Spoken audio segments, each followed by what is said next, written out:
Hi students, இந்த video நம்ம என்ன பார்க்க போறோம்னா, நீங்க சிலபஸ் கம்ப்ளீட் பண்ணிருப்பீங்க, பிவி குவிஸ் கம்ப்ளீட் பண்ணிருப்பீங்க. பட் இருந்தாலும் நீங்க எதிர்பார்க்குற மார்க் இன்னும் நீங்க ரீச் ஆகாம இருக்கலாம். இது வந்து எஸ்எஸ்சியா இருக்கலாம், ஆர்ஆர்பியா இருக்கலாம், எந்த எக்ஸாம் ஆனாலும் இருக்கலாம். பட் நீங்க சிலபஸை முடிச்சுட்டு மார்க்கே வரலன்னு சொல்லிட்டு ஃபீல் பண்ணிட்டு இருக்கீங்கன்னா, கண்டிப்பா இந்த வீடியோ உங்களுக்கு தான். ஸோ ஃபுல்லா பாருங்க, எப்படி நம்ம சேஞ்சஸ் இம்ப்ரூவ்மெண்ட் கொண்டு வரலாம். Okay, syllabus completed delusion. இது வந்து நம்மளே ஒரு டெலியூஷன்ல இருக்கிறது. Completing syllabus means you understand the concept. நம்ம வந்து சிலபஸை முடிச்சிட்டோம்னா கான்செப்ட் நம்மளுக்கு தெரியுதுன்னு அர்த்தம். பட் எங்க நம்மளுக்கு சேலஞ்சிங்னா, அந்த படிச்ச கான்செப்டை மார்க்ல ஒரு 30 செகண்ட்ஸ்க்குள்ள நம்ம அப்ளை பண்ண முடியுதா மார்க் டெஸ்ட்ல? இதுதான் நம்மளுடைய பெரிய டிஃபிகல்ட்டியா இருக்கும். ஓகே, இதுதான் நம்ம இன்னைக்கு மூணுத்தையும் தனித்தனியா பிரிச்சு பார்க்க போறோம். எங்க நம்ம தப்பு பண்றோம், ஏன் தப்பு பண்றோம், இதை எப்படி இம்ப்ரூவ் பண்ண போறோம்னு. Okay, first reality. இப்போ நான் வந்து உங்களுக்கு 120 ரூல், கிராமர் 120 ரூல் சொல்லி கொடுத்துட்டேன். இதை நீங்க எப்படி ஐடென்டிஃபை பண்ணி எப்படி கரெக்டா போடுவீங்க? ஒரு பெரிய சென்டென்ஸ், ஒரு 20 வேர்ட் சென்டென்ஸ் இருக்கு. அதுல நீங்க எங்க போய் ரூலை கண்டுபிடிப்பீங்க? எங்க வந்து மிஸ்டேக் இருக்கு, எங்க வந்து எந்த ரூல் வரணும், எய்தர் வருமா, நார் வருமா, இல்ல நெய்தர் வருமா, ஆர் வருமான்னு சொல்லிட்டு ஒவ்வொரு ரூலுக்கும் ஒவ்வொன்று நம்ம பார்த்தோம். ஓகே, நீங்க ரூல்ல ஸ்ட்ராங்கா இருப்பீங்க, பட் அது எப்படி அப்ளை பண்றதுன்னு தெரியாம இருப்பீங்க. எக்ஸாம்ல மார்க் டெஸ்ட்ல டைம் ஓடிக்கிட்டே இருக்கும். இதெல்லாம் நீங்க எப்படி இம்ப்ரூவ் பண்றது?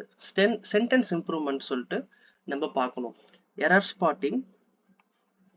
நம்ம ரூல்ஸ் படிச்சுட்டா எரர் ஸ்பாட்டிங்கை நம்ம நிறைய கொஸ்டின் சால்வ் பண்ணும். பிஐக்யூஸ் அண்ட் பினாக்கல்ல இருக்கிறத நீங்க சால்வ் பண்ணுங்க கான்செப்ட் வைஸ்ல, இல்லாட்டி கிரண் புக் கூட நல்லா தான் இருக்கும். ஸோ இந்த மாதிரி ஒரு டாபிக் எடுத்துட்டீங்கன்னா அது ஃபுல்லுத்தையும் நீங்க படிக்கிறது மட்டும் இல்லாம ப்ராக்டிஸ் கரெக்டாக பண்ணணும். அதை அப்ளை பண்ற நாலேஜ் உங்களுக்கு இருக்கா இல்லையா நீங்க அப்பதான் கண்டுபிடிக்க முடியும். த ஃபிக்ஸ் ரியாலிட்டியை நம்ம பார்த்தாச்சு. எப்படி நம்ம ஃபிக்ஸ் பண்ண போறோம்? Reading to active recall. நான் ஆல்ரெடி சொல்லியிருக்கேன், ஒரு விஷயத்தை நீங்க படிக்கிறீங்கன்னா 24 ஹவர்ஸ்க்குள்ள அதை மறுபடியும் ரீகால் பண்ணுங்க, ரிவைஸ் பண்ணுங்கன்னு. ரீடிங்க்கு பதிலாக நீங்க என்ன பண்ணலாம்னா, பிளாங்க் ஷீட்ஸ் எடுத்து ஏதாச்சும் ஒரு ஃபார்முலா டெய்லி எழுதி பாருங்க, இல்லாட்டி ரூல் ஏதாச்சும் நீங்க எழுதி பாருங்க. ஜஸ்ட் ஒரு நம்ம குரூப்ல கூட ஒரு பையன் வந்து அவர் போட்டிருந்தாரு, அந்த கேலண்டரோடைய அந்த வேஸ்ட் பேப்பர்ல சம்லாம் சால்வ் பண்ணி. ஸோ எல்லாத்துக்கும் நீங்க காஸ்ட்லியான பொருள் எதிர்பார்க்கறீங்க, இருக்கிறத வச்சு அதை எப்படி நீங்க என்ன இம்ப்ரூவ் பண்ணலான்னு பாருங்க. Okay, if you can't write it from memory you have not master it. நீங்க எழுதி மெமரி பண்ணலன்னா கண்டிப்பா அதை மாஸ்டர் பண்ண முடியாது. என்னுடைய ஸ்டூடெண்ட்ஸ் சில பேருக்கு நான் பர்சனலா கைடன்ஸ் பண்ணிட்டு இருக்கேன். ஒரு நோட்ஸ் எழுத சொல்றதுக்கு அவ்வளோ கஷ்டப்படுவாங்க. இவ்வளோ நோட்ஸ் எழுதணுமா, இவ்வளோ இது பண்ணணுமா, அவ்வளோ இது பண்ணணுமான்னு சொல்லிட்டு அவ்வளோ ஒரு என்ன சொல்றது, ஒரு எக்ஸாம்னா நம்ம நிறைய டெடிகேட் பண்ணணும், நிறைய விஷயங்கள் நம்ம சாக்ரிஃபைஸ் பண்ணணும். நோட்ஸ்ன்றது ஒரு முக்கியமான விஷயம். அது எடுக்கிறதுக்கே நிறைய பேர் வந்து இன்னும் வந்து ஒரு சோம்பேறித்தனமா இருக்கு. லேசி மைண்டா இருந்தீங்கன்னா கண்டிப்பா இந்த காம்படிட்டிவ் எக்ஸாமை நம்ம கிளியர் பண்றது கஷ்டமா தான் இருக்கும். என்ன ப்ரோ நெகட்டிவா பேசுங்கன்னு நினைக்காதீங்க, அதுதான் உண்மை. நோட்ஸ் எடுக்க எடுக்க எடுக்க தான் உங்களுக்கு மெமரி ஆகும். அது அப்பதான் உங்களுக்கு எக்ஸாம் டைம்ல யூஸ் ஆகும். லாஸ்ட் டைம் ரிவிஷனுக்கு நீங்க ஜஸ்ட் புக்கை பரட்டி பார்த்துட்டு போறதுனால உங்களுக்கு மார்க்லாம் ஏற போறது இல்லை. அந்த மொமெண்ட் மட்டும் உங்களுக்கு அந்த கான்செப்ட் தெரியும். அதுக்கப்புறம் நீங்க ரீகால் பண்ணா மறுபடியும் நீங்க புக்கை தான் ரீட் பண்ணணும், டைம் எடுக்கும். அட்லீஸ்ட் ஷார்ட் நோட்ஸ் ஆச்சு எடுங்க. இப்போ ஒரு வேர்ட் கொடுத்துருக்காங்கன்னா அந்த வேர்டுக்கு ஏத்த மீனிங் எழுதணும். இப்போ ஆசிட்னா ஆசிடோட பிஹெச் என்ன, அந்த மாதிரி எழுதிட்டு இது வந்து சால்ட்டா இல்லை பிட்டரா சோரா இந்த மாதிரி அந்த டேஸ்டஸ், அது அப்புறம் இண்டிகேட்டர், அப்படி நம்ம ஒரு ரிலேட் பண்ணி எழுதணும். நோட்ஸ்ன்றது அப்படியே புக்கு காப்பி பேஸ்ட் பண்ணக்கூடாது, அதுவும் நோட்ஸ் கிடையாது. நான் அதுல இருக்கிற மெயினான கண்டென்ட் எடுத்து நம்மளுக்கு புரிஞ்ச மாதிரி எழுதி வச்சுக்கணும். தயவு செய்து நோட்ஸ் எடுங்க, நோட்ஸ் எடுக்க மட்டும் லேசியா ஃபீல் பண்ணாதீங்க. அதுக்கப்புறம் 3 ஸ்டெப் அனலைசிஸ். எங்க நீங்க தப்பு பண்றீங்க, இந்த 3 விஷயத்துல கண்டிப்பா நீங்க எதுலயாச்சும் உள்ள நீங்க இருப்பீங்க. இதுல இல்லாட்டி சில பேர் இந்த மூணுத்துலயுமே இருப்பாங்க. Stop looking at total score, start looking at question DNA. DNA என்னன்னா நம்மளுடைய மரபணு ஜீன், அதாவது ஸ்டார்டிங் ரூட் காஸ் நம்ம சொல்லுவோம். இந்த ப்ராப்ளத்துக்குடைய ஸ்டார்டிங் என்னன்னு அதை தான் இங்க நம்ம பார்க்க போறோம். நம்மளுடைய மார்க் கம்மியானதுக்கு ரீசன் எங்கன்னா 3 விஷயம் இருக்கு. கிரீட் எரர். இப்போ நான் என்ன பண்ணுவேன், டெஸ்ட் எடுக்கும்போது ஒரு 80+ அட்டம் போட்டேன்னா சில 2-3 கொஸ்டின் கொஞ்சம் டவுட்டா இருக்கும். சரி, அதான் 80 போட்டுட்டோம், எப்படி 75 கரெக்டானாலும் நம்மளுக்கு 2-3 கொஸ்டின் இது கரெக்டானா நம்மளுக்கு ஒரு 78 வரும், தப்பாச்சுன்னா ஒரு 70க்கு மேலேயாச்சும் வருமேன்னு சொல்லிட்டு ஒரு கிரீடியில நான் சில இதெல்லாம் பண்ணுவேன். நீங்களும் பண்ணியிருப்பீங்க. ஒரு ராங் அட்டம், அந்த கொஸ்டினை பத்தி நம்மளுக்கு தெரியாது, பட் இருந்தாலும் இதுதான் சொல்லிட்டு ஒரு மனசு சொல்லுன்னு சொல்லிட்டு நம்ம போய் மைனஸ் மார்க் வாங்கிடுவோம். ஸோ இது வந்து கிரீட் எரர். நீங்க 80+ போட்டீங்க, 75+ போட்டீங்க, ஒரு 95% அக்யூரசி இருக்குன்னா அப்படியே விட்டுருங்க. அதிக கொஷின்ஸ் அட்டன் பண்ண வேணாம். அதுக்கப்புறம் ஸ்லோ சக்சஸ். ஸ்லோ சக்சஸ்னா என்னன்னா ஒன்றும் கிடையாது. ஒரு ஈஸியான கொஸ்டின் தான் இருக்கும். நம்ம ஆல்ரெடி நம்ம சால்வ் பண்ணியிருப்போம். ஒரு 30 to 40 செகண்ட்ஸ்ல போடுற மாதிரி தான் இருக்கும் அந்த கொஸ்டினை. அதுக்கு 2 மினிட்ஸ் நம்ம எடுத்துக்கிட்டாலுமே அது எதுக்கு ஈக்குவலா இருக்குன்னா ஃபாஸ்ட் ராங். அதாவது ஒரு 10 செகண்ட்ல ஒரு கொஸ்டினா தப்பா ராங்கா சொல்றதும் 2 நிமிஷத்துல அதே கொஸ்டினை ரைட்டா சொல்றதுக்கும் உள்ள வித்தியாசம் கிடையாது. ரெண்டுமே சேம் தான். அப்போ நீங்க அக்யூரசியும் பார்க்கணும், டைமையும் நீங்க பார்க்கணும். அதுக்கப்புறம் கோஸ்ட் கொஸ்டின். கோஸ்ட்னா பேய் கிடையாது. கோஸ்ட்ன்றது ஒரு வேர்ட் இப்போ நம்ம ஜென்சி கிட்ஸ்லாம் யூஸ் பண்றது. சடனா நல்லா பேசிட்டு இருப்பாங்க, அதுக்கப்புறம் சடனா ஹைட் ஆயிடுவாங்க. சிமிலர்லி இங்கே அதே தான். You saw it, knew the chapter but could not find the starting point. நீங்க அந்த சாப்டர் படிச்சிருப்பீங்க, அதே மாதிரி அதுல நிறைய சம் சால்வ் பண்ணிருப்பீங்க, ஆனா அதோட ஸ்டார்டிங் பாயிண்ட் தெரியாது. திடீர்னு மறந்துருக்கும். சடனா நீங்க மறந்துருப்பீங்க. Okay. Third thing, 20 question sprint. இப்போ ஒரு ரன்னிங் ஓடுறவங்கள பார்த்தீங்கன்னா, ஒரு லாங் ரன் ஓடுறவங்க ஒரு 1500 மீட்டர்லாம் ஓடணும்னா ஃபர்ஸ்ட் ஒரு 1000 மீட்டர் ரொம்ப பொறுமையா தான் போவாங்க. அவங்களுக்கான அந்த எனர்ஜியை ஸ்டோர் பண்ணிட்டே இருப்பாங்க. வேகமா ஓட மாட்டாங்க. எடுத்தோடனே 1500 மீட்டருக்கு ஃபர்ஸ்ட் ஒரு 200 மீட்டர் வேகமாலாம் கவர் பண்ண மாட்டாங்க. நாங்கெல்லாம் ஸ்கூல்ல ஓடும்போது ஒரு 7 ரவுண்ட்ல ஃபர்ஸ்ட் ஒரு 5 ரவுண்ட், 4ல இருந்து 5 ரவுண்ட் ரொம்ப பொறுமையா அந்த எனர்ஜி ஃபுல் எனர்ஜியே கொடுக்க மாட்டாங்க. 7th ரவுண்ட் அப்போதான் நாங்கெல்லாம் ஃபுல்லா அந்த ஃபுல் எஃபோர்ட்டை கொடுத்து ஓடுவோம். இது வந்து ஒரு லாங் ரன், ஒரு 1500 மீட்டர். அது இந்த ஸ்பிரிண்ட்னு இருக்குல்ல, ஸ்பிரிண்ட்னா என்னன்னா ஒரு 100 மீட்டர் 200 மீட்டர், இது வந்து சடனா நம்மளுக்கு ரேஸ் முடிய போகுதுன்னு அர்த்தம். ஸ்பிரிண்ட்ன்றது ஒரு ஷார்ட் டிஸ்டன்ஸை நம்ம வேகமா கவர் பண்றது தான் ஸ்பிரிண்ட். இந்த எக்ஸாமை பொறுத்த வரைக்கும் அதே தான். நம்ம லாங் மார்க் டெஸ்ட் எடுக்கிறோம்ல, ஒரு ஃபுல் மார்க் டெஸ்ட்ன்றது ஒரு 1500 மீட்டர். அதே ஸ்பிரிண்ட்ன்றது sectional test. Okay, sectional test. நம்ம எவ்வளவு ஸ்பிரிண்ட்ல சீக்கிரம் முடிக்கிறோமோ செக்ஷனல்ல, அப்போதான் நம்மளுக்கு மார்க் டெஸ்ட்டுக்கு தேவையான அந்த எல்லா எனர்ஜியும் நம்மளுக்கு கிடைக்கும். இதுதான் ஒரு அந்த ரன்னிங்க்கும் இருக்கட்டும், டெஸ்ட்டுக்கும் இருக்கட்டும், ரெண்டுத்துக்கும் சிமிலாரிட்டி இதுதான். Okay, if you struggling with speed, stop giving full marks for a week. நீங்க வந்து ஒரு சீக்கிரமா சால்வ் பண்ண முடியல, டைம் எனக்கு போகுது, அக்யூரசியும் போகுதுன்னா மார்க் டெஸ்ட் எடுக்கிறனால நம்மளுக்கு மார்க் வர போறது கிடையாது. மார்க் டெஸ்ட்ல மார்க் வேணும்னா ஃபுல் எஃபோர்ட் போட்டு படிச்சுட்டு ரிவிஷன் பண்ணிட்டு அனலைஸ் பண்ணிட்டு அதுக்கப்புறம் தான் டெஸ்ட் எடுக்கணும். நீங்க நிறைய வீடியோல சொல்லியிருப்பாங்க, டாப்பர் சொல்றாங்க டெய்லி மார்க் எடுத்தேன் அதனால கிளியர் பண்ணிட்டேன்னு.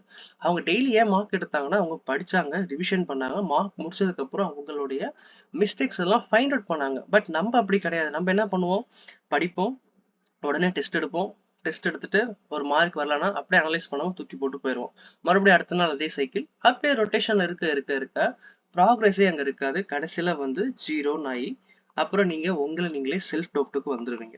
ஸோ அதனால சும்மா சும்மா மார்க் டெஸ்ட் எடுக்காதீங்க, செக்ஷனல் மார்க் எடுங்க. த ஃபிக்ஸ், இதுக்கு வந்து நம்ம என்ன ஃபிக்ஸ் பண்ணலாம்? Two sprints, take 20 questions of algebra or error spotting, set a timer for 12 minutes. இது வந்து நம்ம ஒரு செல்ஃபா பண்ணீங்கன்னா, இல்ல நீங்க டெஸ்ட் புக்ல போனீங்கனாலே டெஸ்ட் புக்ல இதெல்லாம் ஆட்டோமேட்டிக்கா இருக்கு. ஸோ நீங்க அப்படி கூட போய் டெஸ்ட் எடுங்க, செக்ஷனல் டெஸ்டா எடுங்க. The goal, this trains your brain to skip ego question. நம்மளுடைய கோல்னு ஒன்று இருக்கணும். ஏனோ தானே நம்ம டிஸ்ட்ராக்டடா இருக்கக்கூடாது, டிசிப்ளினா இருக்கணும். நான் அந்த கொஸ்டின் அடிக்க போறேன், இந்த கொஸ்டின் அடிக்க போறேன் இருக்கக்கூடாது. நம்மளுக்கு இந்த கொஸ்டின் தெரியுதா, தெரிஞ்சிச்சுன்னா நம்ம அட்டன் பண்ணணும். ஈவன் அந்த கொஸ்டின் உங்களால சால்வ் பண்ண தெரியும், பட் டைம் எடுக்குன்னா அந்த கொஸ்டினை வச்சுட்டு லாஸ்டா தான் நம்ம சால்வ் பண்ணணும். நம்மளோட ஈகோவை அங்க போய் நம்ம ஷோ பண்ணக்கூடாது. சில ஃப்ரெண்ட்ஸ்லாம் இருக்கானுங்க எனக்கு தெரிஞ்சவனுங்க, அவங்க வந்து என்ன சொன்னானுங்க, மச்சான் நான் 60 கொஸ்டின்ல 57 போட்டேன்டா, 2 கொஸ்டின் மட்டும் ஆன்சர் வந்துச்சு, பட் டைம் ஆச்சு, 5 நிமிஷம் 6 நிமிஷம் ஆச்சு, என்னோட ஈகோ தாண்டா பெருசுன்னு சொல்லிட்டு அந்த கொஸ்டின் கூட ஃபைட் பண்ணிட்டு இருக்காங்க. பட் நம்மளுடைய ரியாலிட்டியா நம்ம யோசிக்கணும். நீங்க ஃபைட் பண்றதுக்காக தான் அந்த மாதிரி கொஸ்டினே செட் பண்றாங்க. அங்க போய் உங்களுடைய டைமை நீங்க வேஸ்ட் பண்ணிட்டு இருந்தீங்கன்னா அந்த 5ல இருந்து 6 நிமிஷத்துக்கு நீங்க வேற கொஸ்டினை போய் நீங்க பார்த்துருக்கலாம். புரியுதா? அதனால உங்களுடைய ஈகோவெல்லாம் தள்ளி வைங்க. எல்லாத்துக்குமே அந்த ஈகோ எல்லாம் இருக்கும் தான். என்னடா நான் அவ்வளவு படிச்சு இந்த கொஸ்டின் எல்லாம் சால்வ் பண்ண முடியலையான்னு. பட் அதெல்லாம் நம்மளுக்கு தேவையில்லை. நம்மளுக்கு தேவை மார்க், வேலை அப்படின்னு சொல்லிட்டு நீங்க ஃபோக்கஸ் பண்ணுங்க. The questions that look solvable but took a long and hunt for easy picking. பார்க்க ரொம்ப பெருசா இருக்கும், பட் ஆன்சர் வந்துரும் தான் ஈகோ கொஸ்டின்ல. ஆனா நம்மளுக்கு சிங்கிள் லைன் கொஸ்டின்ல நம்ம தப்பு பண்ணிடுவோம், டைம் இல்லாம போயிடும்.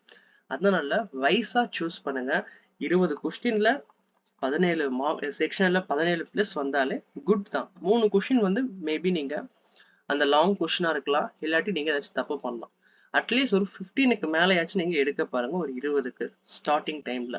நம்ம கான்செப்ட் படிச்சாலும் சரி, நம்ம பிவைக்யூ பார்த்தாலும் சரி, எப்போ செக்ஷனல் மார்க் டெஸ்ட்ல ஒரு 70 to 80% மார்க் எடுக்கிறோமோ அப்போதான் நம்ம கரெக்டான லெவல் இருக்கும்னு அர்த்தம். ஸோ இதெல்லாம் வந்து ஒரு ஹிடன் ரூல். நம்மளுக்கு நான் யாருமே இதெல்லாம் சொல்ல மாட்டாங்க. செக்ஷனல் டெஸ்ட்ல இவ்வளவு மார்க் நீங்க எடுத்தாதான் உங்களுடைய கான்செப்ட் கிளியரா இருக்கு, நீங்க வந்து கரெக்டான வேலை புரியுன்னு சொல்ல மாட்டாங்க.